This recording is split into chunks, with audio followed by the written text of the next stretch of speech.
নগদের বিজ্ঞাপন যেটা সাকিব আল হাসান ফেলে দিয়েছে। হ্যাঁ জি, 3বার ফেলতে হয়েছে। এত বেশি বাড়ছে সেটা আপনাদের কারণে, এটা আমি বুঝতে পেরেছি মেলবোর্ন আর সিডনি গিয়ে। সবসময় মেয়ে ছিল এবং ওখানে স্লোগান শুনে অবাক হয়ে গিয়েছি, এক বড় না দুই বড়, জায়েদ খানের মন বড় স্লোগান। আবার দেখি শিরায় শিরায় রক্ত, আমরা জায়েদ খানের ভক্ত। মেয়েরা তো অসংখ্য মেয়েরা সামনে থেকে দাঁড়িয়ে দাঁড়িয়ে I love you I love you হাজার হাজার ওপেন বলছে দাঁড়িয়ে। মেয়েরা গিফট করেছে অনেক কিছু, মেয়েরা পারফিউম দিয়েছে, রেডিমেড কথা সব। ঈদের ছবি রিলিজ হলো, এখন প্রতি সপ্তাহে সপ্তাহে আমার সিনেমা। আমি 25 তারিখে 2টা শো এবং আরো কিছু প্রোগ্রামের জন্য আমি সিডনি গিয়েছিলাম, সরি মেলবোর্ন গিয়েছিলাম। শো করে ফেললাম এতদিন, হানিমুন করলে তো আর শো কিভাবে হলো? তাহলে ওখানকার গণমাধ্যমে লিখতো না, ওখানকার তো স্থানীয় গণমাধ্যম আছে। লাইফ ইজ লাইক দ্যাট, এখনই সময় উপভোগ করার। এরপরে লন্ডন যাচ্ছি, কানাডা যাচ্ছি, আমেরিকা যাচ্ছি, ট্যুর চলছেই। নগদের বিজ্ঞাপন যেটা সাকিব আল হাসান ফেলে দিয়েছে। হ্যাঁ জি, 3বার ফেলতে হয়েছে। এখান থেকে সে আমার জন্য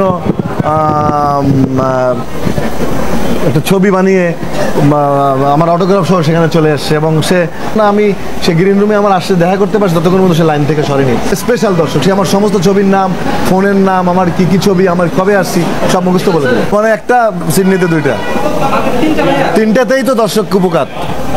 আশা করি এর চেয়ে বেশি এনজয় করবে লন্ডনের শো, যেটা হচ্ছে বাঙালি ফেস্টিভ্যাল 26 এবং 27 মাইলাম স্টেডিয়ামে।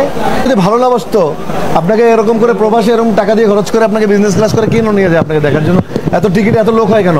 মানুষ, একজন বৃদ্ধ একজন মানুষ, উনি আমারে এসে বলতেছে, ভাই বাবা একটু রোলেক্সটা দেখালাম। যাওয়ার সময় বলতেছে তোমার চেনটা একটু বের করবা, পরে চেনটা বের করছে। তার কি পরিমাণ আমার ইন্টারভিউ তারা খেয়াল করে। মেয়েরা টি শার্টটাও দিয়েছে, এই যে টমির টি শার্ট দিয়েছে মেয়েরা সিডনির থেকে। সালমান খানের তো দ্বিতীয় ভার্সন তো জায়েদ খান, তো জানেনি। আর আগামী যে শোতে আমি যাচ্ছি লন্ডনে 26 তারিখে এবং 27 তারিখে বাঙালি ফেস্টিভ্যাল সবচেয়ে বড় বাংলাদেশে হবে মাইলান স্টেডিয়ামে। সেখানে সমস্ত বাঙালিদের আমন্ত্রণ জানাবো লন্ডনে এসে আমাদেরকে উৎসাহিত করার জন্য। ভাই, মানুষ অনেকে বলে কি যে জায়েদ খানকে ধইরা যদি ধুমসে পিটাইতে পারতাম তাহলে আমি মনে খুব শান্তি পাই। আপনার ব্যাপারে শুনছি বিদেশে গেলে বলে এই বেহাটা পিটাইতে পারেন, আমি তো পিটাইতে পারবো না, চ্যানেলের ভিতরে থাকে। এরকম শুনছেন অনেক। তাহলে আপনার আমার সেম কেস, কিন্তু আমার যারা গালি দেয় আপনারও গালি দেয়। আমার ফোন করেই বলে যে এই বেহায়া লোকের সাথে যাওয়া যাবে না। আমি তো আরেক বেহায়া, আমরা দুজনই বেহায়া, একদম সেম লাইনে আছি। আপনার একটু ফলোয়ার বেশি, আমার একটু কম। জায়েদ খান আসলে একটা মাল, হাসতে হাসতে কখন কারে ঠিক জায়গায় এক কালাবাজ দিয়ে দেয় টেরও পাওয়া যায় না। সেদিন দেখলাম জায়েদ খান প্রিয় অভিনেতা সাদিয়ার জয়কে হাসতে হাসতে তাকে এক কালাবাজ ভরে দিয়েছে। শুধু এক কালাবাজ না, সুপারি গাছ, তাল গাছ এবং ইলেকট্রিসিটির খাম্বাও ঠিক জায়গা মতো ভরে দিয়েছে। জায়েদ খান কেন এবং কি কারণে সাদিয়ার জয়কে ঠিক জায়গা মতো এত কিছু ভরে দিয়েছে তা জানতে হলে সম্পূর্ণ ভিডিওটি না টেনে দেখার অনুরোধ রইল।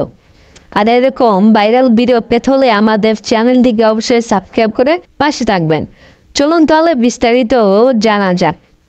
আমরা তো কম বেশি অভিনেতা সাদিয়ার জয়কে চিনি। তিনি অভিনেতা হিসেবে যতটা আলোচিত হয়েছেন তার চেয়ে বেশি সমালোচনা হয়েছেন উপস্থাপনা এসে নানা রকম কথাবার্তা বলে। তার অনুষ্ঠানে আসা অতিথিদের প্রায় সময় তিনি অসম্মান প্রশ্ন করে বিবৃতিকর পরিস্থিতিতে ফেলে দেন, যার জন্য তার অনুষ্ঠানে এখন কেউ আসতেও চায় না।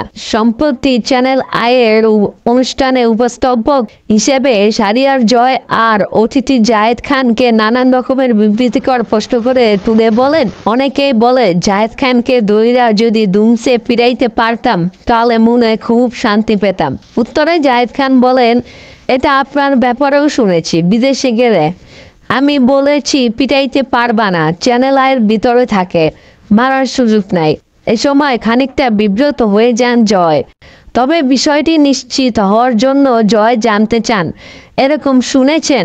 জায়েদ বলেন, অনেক, আপনার আমার সেম কেস। আমারে যারা গালি দেয় তারা আপনারও গালি দেয়। আমাকে ফোন করে বলে যে এই বেহা লোকের শোতে যাওয়া যাবে না। আমি বলেছি, ভাই আমিও আরেক বেহায়া, আমরা দুজনেই বেহায়া। জয় ও জায়েদ খানের এই আলোচনাকে বক্তাদের বলেছেন ইট আর পাটকেলের সংঘর্ষ। দুজনেই দুজনকে ছেড়ে কথা বলেননি, যে কারণে ভিডিওটি অনেকেই শেয়ার করেছেন, অনেকে মজা করে লিখেছেন ক্যাপশনও। তবে জয়কে দরাসরি করাও অনেকে খুশি হয়েছেন। তো বুঝতেই পারছেন জয় এতদিন সবাইকে আইকলা এবং সুপারি গাছ নানান ধরনের সব কিছুই বলে দিয়েছে, কিন্তু এবার জয়কে জায়েদ খান ঠিক ভালোভাবে অনেক কিছু ডাবলে ডাবল ঠিক জায়গা মতো বলে দিয়েছে। তো এতে করে নেটিজেনরা সবাই অধিকাংশ মানুষই খুশি এবং জায়েদ খানকে বাহবা বলে উল্লেখ করছেন অনেক নেটিজেনরা। তো সুপ্রিয় দর্শক, সম্পূর্ণ ভিডিওটি দেখার জন্য আপনাদের অসংখ্য ধন্যবাদ।